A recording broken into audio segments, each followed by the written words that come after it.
Innovación del Mercurio y Nestlé presentan Voces del Futuro.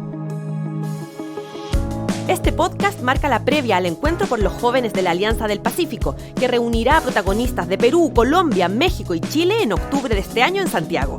Conoce más en www.nestle.cl. Hola, les damos la bienvenida a un nuevo capítulo de Voces del Futuro 2024, un podcast en el que queremos invitarlos a pensar en los temas que marcarán el mañana desde la perspectiva de jóvenes protagonistas del presente. Y como ya es una costumbre, este programa lo estamos haciendo con Sofía Rosso, líder de la iniciativa por los jóvenes en Nestlé Chile. Hola Sofía, ¿cómo estás? Hola Manuel, ¿todo bien? Emocionada por este nuevo capítulo. Sí, aparte que vamos a hablar de un tema que es súper importante y que genera mucha ansiedad, que es la empleabilidad.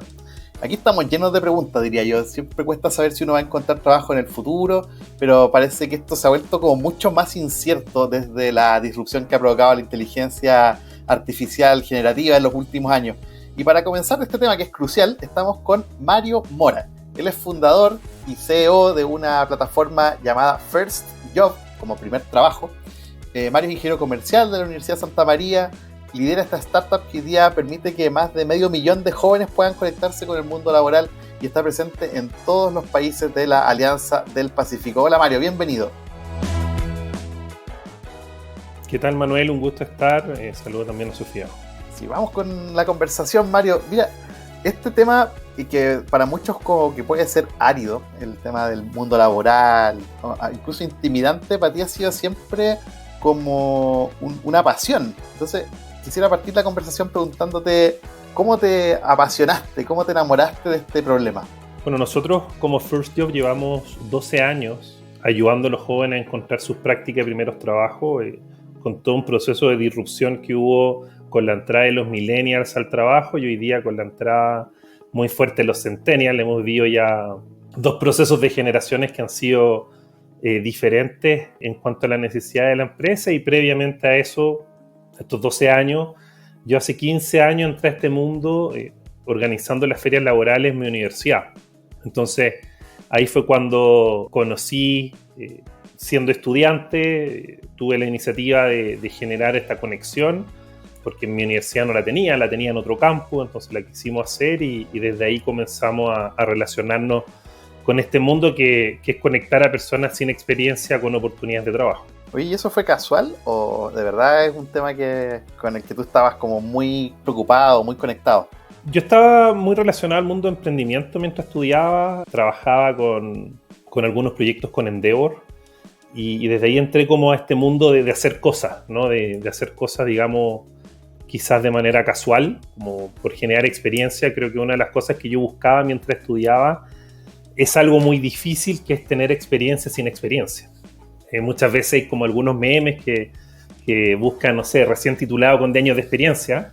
Entonces yo decía, bueno, ¿cómo puedo lograr hacer eso mientras uno estudia? Y básicamente todos los proyectos que uno hace por fuera de la asignatura tienden a dar esa experiencia. Entonces yo ya venía desarrollando otros proyectos en la universidad y literalmente un día almorzando con un amigo como que vimos que habían ferias laborales en otras universidades, no en la nuestra. La Férico Santa María tenía una feria laboral en Valparaíso, pero no en Santiago. Yo estoy en Santiago. Entonces fue como, literalmente, hagamos la feria, fuimos a hablar con el director del campo y después de varias conversaciones, yo creo que de tanta insistencia nos dejaron hacer algo, lo que repercutió que partimos con 2 empresas el primer año y el tercer año ya fueron 25 organizaciones. Entonces, todo ese proceso de crecimiento y de interés fue fundamental porque la gente que está estudiando, erróneamente muchas veces solo se dedica a estudiar y no se dedica a generar conexiones y a ver un poco más allá lo que va a pasar después de terminar los 4 o 5 años de carrera. Oye, eso es súper interesante como primer mensaje, porque a veces uno no es consciente, sobre todo cuando está en la U, de que está construyendo su carrera laboral ya en la misma universidad. Sí, efectivamente, sí, yo creo que ese... disculpa. Perdón Mario, pero complementando lo que dice Manuel, al final dijiste algo que a mí me hace mucho sentido, que erróneamente los jóvenes estudiamos y solo estudiamos, pero yo creo que también el sistema educacional te permite o no te lleva por el camino que es como esta dualidad. ¿Cómo tú te diste cuenta que era necesario no solamente estudiar para el día de mañana poder emplearte quizás más fácil, más rápido, etcétera? Sí, gracias Sofía. Justamente iba a decir eso, que no hay motivaciones de parte de las universidades para hacer eso. Yo recuerdo, a mí me marcó mucho el primer día de la universidad, que una directora académica hace un discurso y dice: ustedes vienen acá a estudiar y solo a estudiar. Y fue como, casi que me quiero ir de acá. O sea, prácticamente fue como un proceso de no entender lo que es la vida universitaria. Y además, si uno ve como los procesos de acreditación, de los 5 pilares de acreditación que se ven en Chile, solo 2 corresponden a estudios. Los otros 3 tienen que ver con vinculación con el medio, con temas que van mucho más allá del proceso académico mismo. Entonces, en específico, respondiendo a Sofía, yo creo que mi experiencia fue siempre tener una mirada mucho más allá de lo que me entregaba la universidad. Tuve esta oportunidad de trabajar junto a Endeavor y al Ministerio de Educación con otros proyectos en el sur de Chile. Entonces, mientras estudiaba con un amigo armó una empresa, dábamos talleres de emprendimiento a chicos de educación técnico-profesional en la ciudad de Puerto Montt, que ellos tenían educación dual, y eso a mí me acercó como a que hay algo más allá. Y todos los proyectos que yo hice en la universidad, que la Feria Laboral era uno de ellos, lo hacía pensando no en una retribución automática, porque muchas veces la gente dice: no, quiero que me paguen, quiero que algún tema, sino comenzar a generar experiencia para cuando yo quisiera entrar al mundo laboral pudiera tener más opciones, ¿cierto? Pudiera tener más opciones para elegir, dada esa experiencia previa, y pudiera diferenciarme al menos de todos los compañeros de generación. Súper. Y una cosa entretenida es que, pese a esa preocupación por cómo te insertas en el mundo laboral y cómo conectas con las empresas a los jóvenes, tú cuando saliste de la universidad emprendiste, digamos, no saliste a buscar trabajo, sino que generaste esta plataforma por ti mismo, que es First Job. Sí, yo salí de la universidad, tuve otro emprendimiento que le fue mal. Después entré a trabajar al mundo corporativo, al área de innovación de una empresa, y desde ahí después generé la plataforma a los meses de estar trabajando, porque veía de que había una necesidad real en Chile en ese momento de poder hacer algo. Súper. Oye, ¿y cómo nace First Job y qué es First Job para la gente que no lo conoce? Quizá aquí ya hemos entrado a hablar, pero hay probablemente muchas personas o jóvenes no saben qué hace y para qué sirve la plataforma. Nosotros conectamos a los estudiantes y profesionales, a los jóvenes profesionales, con las mejores empresas para trabajar. Es un poco lo que hacemos. Y lo desarrollamos en 2 días. Una es con una plataforma de empleo que se enfoca solamente en prácticas y trabajos que tienen de 0 a 2 años de experiencia. Somos la única plataforma enfocada en ese segmento.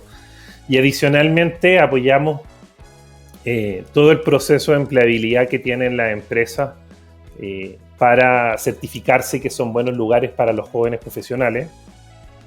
Entonces desarrollamos diferentes mediciones que aplicamos en las organizaciones, donde sus jóvenes profesionales hasta 35 años, sus practicantes, evalúan cómo es su experiencia dentro de la organización, y con eso nosotros generamos diferentes listas en países. Hoy día más de 1.300 empresas aplican nuestra encuesta en 16 países, lo que va generando también una guía para que los jóvenes profesionales no solamente tengan una oportunidad laboral, sino tengan un camino para poder ver cuáles son estas empresas que están generando buenas condiciones laborales para los jóvenes.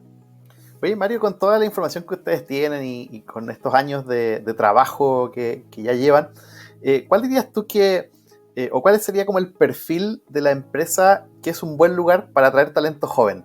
¿Qué hacen distinto? ¿Cuáles son como sus rasgos? ¿O no existe un perfil?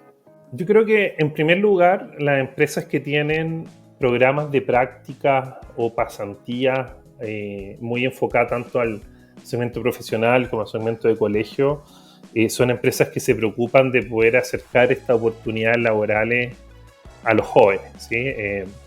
Según los estudios que nosotros hacemos, 1 de cada 4 jóvenes profesionales se queda trabajando en su empresa después de que hace su práctica profesional. Entonces, las empresas que tienen programas de prácticas grandes o que se preocupan de dar estas oportunidades también están mostrando un camino de postulación que es diferente al camino tradicional de los portales de empleo y relacionados. En adición a eso, cuando ya nos vamos al mundo del trabajo, en general lo que están buscando los jóvenes son oportunidades de aprendizaje y crecimiento. Entonces, usualmente las empresas que otorgan esto pasan a ser empresas que pueden ser más grandes o que tienen más oportunidades de crecer, donde los jóvenes puedan adquirir estos conocimientos. También otro de los datos que buscan son los temas de ambiente laboral, ¿sí? Empresas que se preocupan por tener un muy buen ambiente y por tener buenos beneficios, ¿sí? Eso es como el perfil que están buscando la empresa. Ahora, hay una línea base de otras características que no es que sean determinantes para los jóvenes, pero sí son como estos mínimos, ¿sí? Y tienen que ver con temas de flexibilidad, con temas de innovación, con temas de sustentabilidad, que para las generaciones Centennial y Millennial parten a ser de los mínimos que están buscando en una empresa. Eso está bueno. Ese mapa que tú has ido construyendo de qué también es lo que buscan los jóvenes en las empresas, que a veces es una pregunta que uno se hace poco, digamos, desde el mundo corporativo. Sí, efectivamente. Yo creo que uno de los desafíos que tenían las empresas cuando nosotros comenzamos nuestra organización era que muchos decían, no, es que no entendemos a los millennials o no entendemos las nuevas generaciones. Y la pregunta es, ¿por qué estás midiendo qué quieren las nuevas generaciones? Entonces, muchas veces las empresas tienen a disposición herramientas. Nosotros tenemos 3 herramientas de medición para poder entender qué están buscando los jóvenes y desde ahí empezar a construir toda su estrategia de atracción y fidelización. Claro, no sé cómo lo ve la Sofía, pero claro, hubo un momento en que había como una especie de caricatura de los millennials, o sea, como que muchas empresas como más tradicionales quizás veían que venían a hacer como la práctica, después trabajaban un año, se cambiaban, como que había poca fidelidad hacia la compañía, y no sé si eso se ha mantenido, o si eso era solo una caricatura o se lograba el compromiso de otra manera quizás también. No sé cómo lo ves tú, Sofía. Sí, y eso mismo iba un poco a preguntarle a Mario, porque efectivamente yo creo que las tendencias han hecho que los jóvenes estén buscando otras cosas. Tú mencionaste el ambiente laboral, muchas veces los jóvenes buscamos oportunidades de crecimiento, entendiendo que todo el mundo se mueve quizás mucho más rápido. Y eso un poco te quería preguntar y quería conocer, o sea, ¿qué tan cierto es que efectivamente yo entro a trabajar y quiero esperar, un par de meses para poder seguir creciendo, para irme en búsqueda de otras oportunidades? Y eso complementándolo también, ¿dónde quiero trabajar? Al final, los jóvenes hoy día están buscando trabajar quizás en startups, o efectivamente las empresas que son más tradicionales no han perdido su importancia, su relevancia dentro de lo que los jóvenes ven como oportunidades laborales. Buenísimo, sí, yo creo que son varias preguntas al mismo tiempo, tratar de ahí de resumirlas.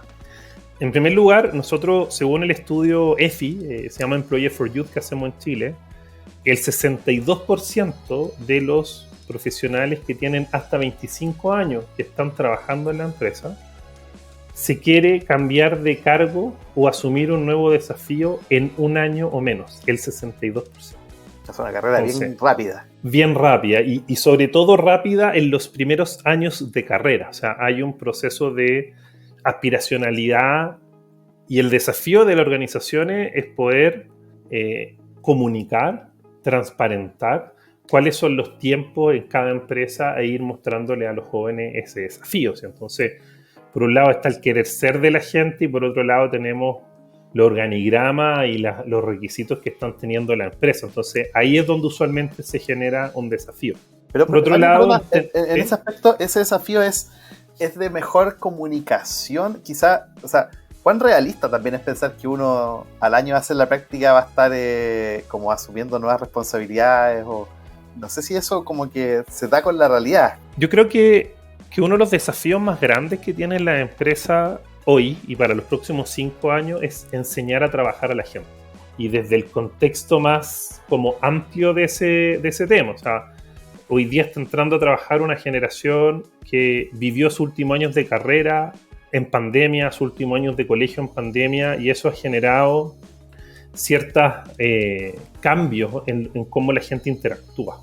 Entonces, las cosas que uno da por hecho de cómo es el trabajo, no necesariamente las generaciones que están entrando hoy día al empleo la tienen, y por lo tanto las empresas lo que tienen es un desafío de entender y como bajar la expectativa de la gente. O Y estas expectativas se manejan con información.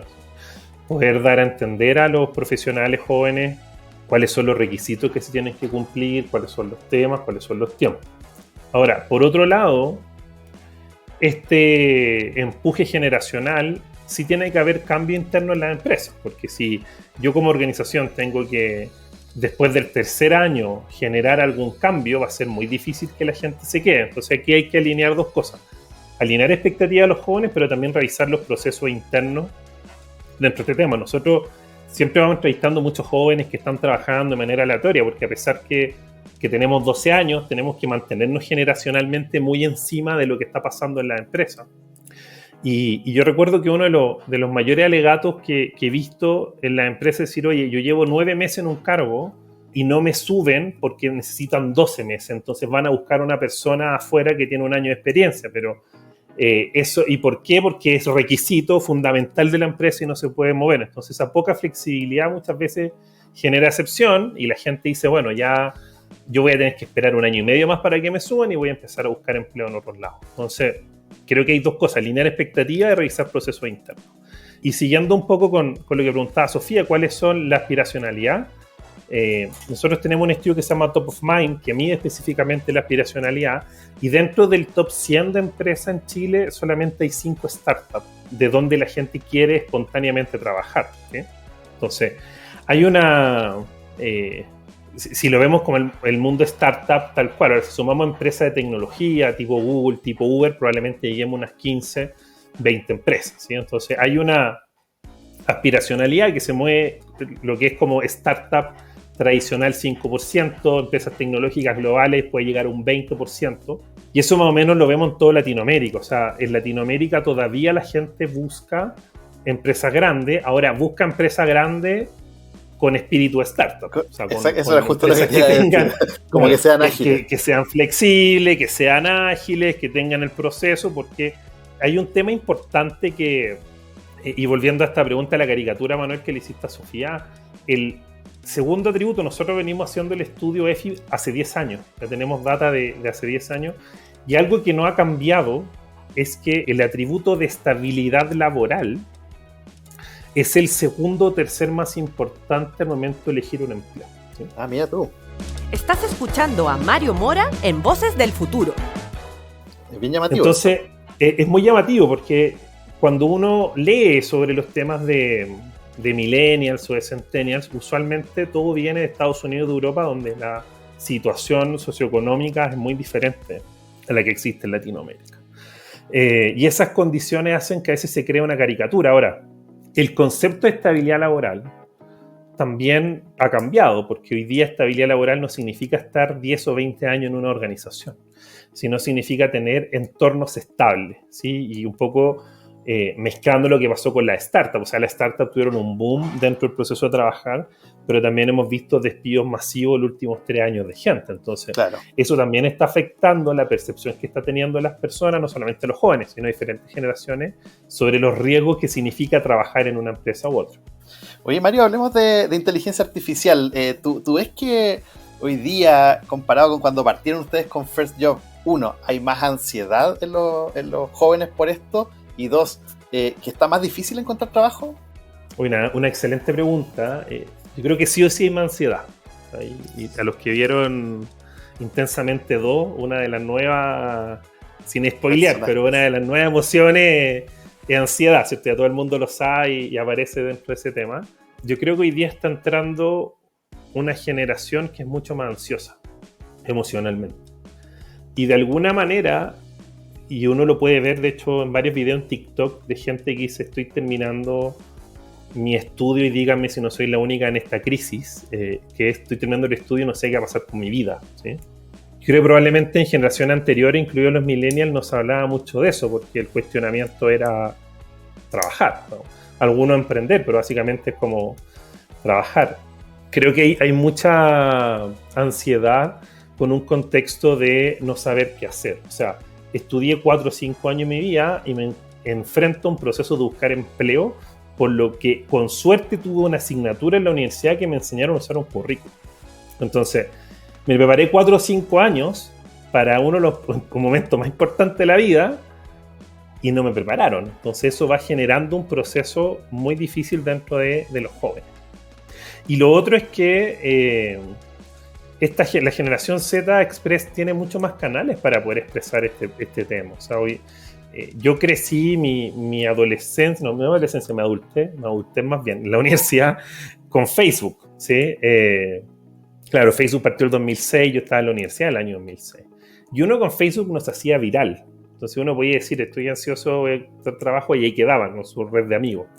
Pero hoy día una persona sube un video a TikTok y lo ven 100.000, 200.000 personas, y el proceso de que la gente empieza a contar que está ansioso o que este momento le cuesta, suma más adeptos y hace que la gente también pueda contar más cómo está. Yo creo que es un tema. Y lo otro es que sí está más difícil encontrar trabajo, evidentemente.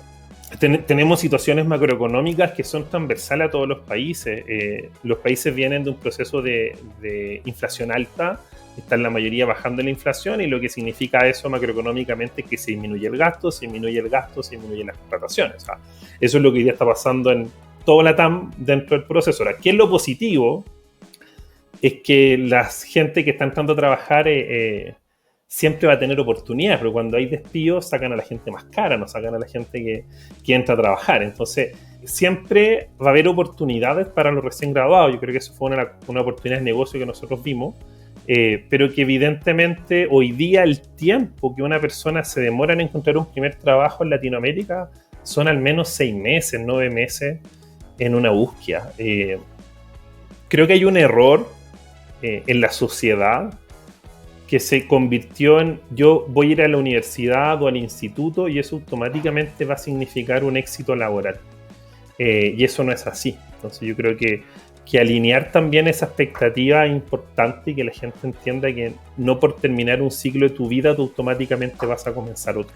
Oye, perdón Manuel, pero qué interesante lo que menciona Mario. O sea, hay varias cosas que me gustaría rescatar. El tema de la ansiedad, que efectivamente a mí me siento bastante identificada, vi la película, la recomiendo. El tema de la inteligencia artificial y sobre todo esas expectativas que uno efectivamente cree que cuando entra a la universidad o va a estudiar una carrera técnico profesional dice, ok, con esto, listo, salgo, me demoro un mes en encontrar trabajo y de ahí al directo al estrellato. Y efectivamente yo creo que nos vamos dando cuenta que no es tan así. Y desde esa perspectiva y tomando como yo creo que esos 3 puntos importantes, el ajuste de expectativa, la ansiedad y por otro lado la incorporación de nuevas tecnologías, desde tu perspectiva Mario y desde perspectiva First Job, ¿cuál es un consejo que le pueden dar hoy día a los jóvenes que están empezando este recorrido al mundo laboral o empezando a definir un poco qué es lo que quiero hacer con mi vida? Porque al final esa es la pregunta. Sí, es una pregunta muy profunda y que pocas veces la gente se hace. A ver, en primer lugar, sobre temas de inteligencia artificial, creo que estamos en un proceso de transformación todavía muy inicial. O sea, hay muchas noticias sobre inteligencia artificial, pero como que a nivel de uso todavía está incipiente, pero vemos un proceso de transformación tan importante como cuando se ingresó Office al mundo laboral, ¿sí? O sea, hoy día en cualquier área, cualquier cargo, cualquier tema que tú vas a tener que usar un Excel, a saber usar un Word, ¿cierto? Son como las cosas normales. Hoy día con temas de inteligencia artificial probablemente en cualquier área, en cualquier cargo vas a tener que saber usar ChatGPT, DALL-E, algún tema para automatizar. Entonces, creo que el primer punto es poder tener una inmersión sobre estas tecnologías, poder entender cómo se utiliza, qué es un prompt, cómo se van desarrollando todos estos caminos para que tecnológicamente no los pillen atrás, porque va a ser una generación que va a entrar a un mundo laboral y la ventaja es que nadie sabe de esto en general, entonces ahí puede generar una diferenciación, ¿sí? Lo segundo es que hoy día existe mucha información sobre lo que significa trabajar en una empresa, lo que significa trabajar incluso en un cargo. O sea, este mismo podcast, la gente puede bucear por las diferentes iniciativas que nosotros tenemos en First Job, hacemos webinar, hacemos Instagram Live. O sea, yo ojalá en la universidad he tenido tantas opciones. Nosotros generamos más de 400 webinars en el año donde la gente puede ir y preguntarle a la gente ¿y qué significa trabajar, por ejemplo, en Nestlé? ¿Qué significa, Sofía? ¿Qué haces tú en tu cargo, en tu día a día? Yo creo que muchas veces uno no tiene idea de eso y tiene esa posibilidad de poder conocer qué significa trabajar en una empresa, pero más allá de lo que es el nombre de la organización, el nombre de un cargo, ¿sí? Y por último, otras las recomendaciones es poder entender qué es lo que quiere hacer uno, como tú decías, en la vida, pero quizás separarlo por etapas. ¿Qué quiere hacer uno en un año más, en 5 años más, en 10 años más? Porque quizás si yo tengo la iniciativa de emprender, yo debería buscar empleos que me ayuden en esa iniciativa, ¿sí? Quizás la empresa no me va a ayudar a emprender, pero toda la experiencia que yo voy generando, entender cómo funcionan las organizaciones, cuáles son los procesos que van a ocurrir en mi contraparte, van a ser muy valiosos en esa línea, en conjunto con la gente que quiera quizás seguir un mundo laboral tradicional corporativo. O sea, hoy día poder entender qué necesito para, esa es la pregunta más como que yo recomendaría, es en vez de qué quiero ser, qué necesito para lograr mis procesos y así tener como un tema mucho más aterrizado de las cosas a desarrollar. Súper buenos consejos, Mario. Oye, Mario, y tú comparabas la inteligencia artificial generativa sobre todo con el Office, digamos. Pero el Office uno tiende a pensar que era, quizás por la perspectiva que da el tiempo, que fue una innovación incremental, no una innovación disruptiva, digamos. Y eso es lo que quizás genera más temores de la inteligencia artificial, que más que ayudarte a hacer tu trabajo te pueda reemplazar ciertos trabajos. ¿Tú ves eso o eres más bien optimista? Yo soy más bien optimista. Dentro del proceso, todo lo que hace una inteligencia artificial hoy es programada por una persona. Entonces, todavía no estamos en un proceso futurista donde la inteligencia artificial por sí sola vaya desarrollando. Siempre a mí me da risa porque hay en los medios de comunicación dicen, no, inteligencia artificial muestran imágenes cómo va a ser Santiago en el futuro. Eso no lo hizo una inteligencia artificial, eso lo hizo una persona como que fuera que programó unos prompts, o un grupo de personas detrás que le dijo a la inteligencia artificial que genera imágenes como DALL-E, ¿cierto? Que va a generar este proceso. Entonces, hoy día el proceso de desarrollo y un poco a nivel de programación, todo lo que hace la inteligencia artificial es desarrollado por humanos. Ahora, lo que pasa es que tiene que haber un proceso de transformación. Probablemente todo el proceso de innovación incremental que hubo con Office durante todo este tiempo, sobre todo desde el 95 en adelante, que además que cuando sale Office también empiezan a salir los sistemas operativos de Windows que van acompañando esa evolución. Pero Office es mucho más antiguo que eso. Entonces, el proceso dentro de lo que se va viviendo probablemente va a ser muy similar ahora. O sea, va a ser como un momento wow de esta herramienta nueva y después van a haber mejora.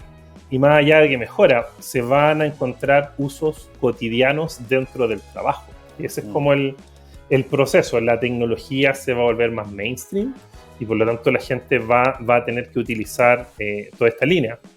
Y yo creo que acá hay un consejo que se me olvidó dentro de la pregunta anterior, pero hay una necesidad hoy día de todas las organizaciones que es ser generalista, ¿sí?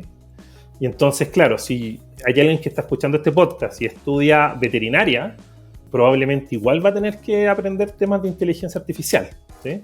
Y va a ser tan importante como el que estudia informática, como el que estudia periodismo, como el que estudia diseño. Entonces, hay una mirada errónea de lo que la gente dice, no, yo estudié, a mí me enseñaron esto en la universidad y con esto me quedo. Yo no voy a aprender a usar programas de edición, yo no voy a aprender a, como por ejemplo, hacer un podcast, no voy a aprender a utilizar tecnología porque no me lo enseñaron. Entonces, hoy día hay una mirada muy generalista donde con las diferentes herramientas yo, sin ser experto, puedo generar un producto final y un proceso. Yo creo que eso es lo que nos va a ayudar la inteligencia artificial. O sea, nos va a permitir tener nociones de trabajo de otras áreas que sería mucho más difícil. La inteligencia artificial nos va a permitir hacer un diseño, pero eso no necesariamente va a servir a toda la empresa y no se van a morir los diseñadores multimedia por eso. Oye, Sofía, ¿qué te pareció? Estaba interesante esta conversación sobre empleabilidad, de cómo se ve el futuro desde una mirada como la de Mario, que desde su startup de First Job ha acumulado todo un conocimiento súper relevante y que nos está compartiendo aquí con quienes nos escuchan. Sí, total. Muy interesante, muy entretenido. Me encantaría continuar, pero podemos continuar el próximo 23 de octubre porque Mario va a ser speaker en el 9º encuentro de jóvenes de la Alianza del Pacífico, donde nos vamos a reunir con jóvenes de México, Perú, Colombia y Chile para hablar sobre temáticas relacionadas a la empleabilidad.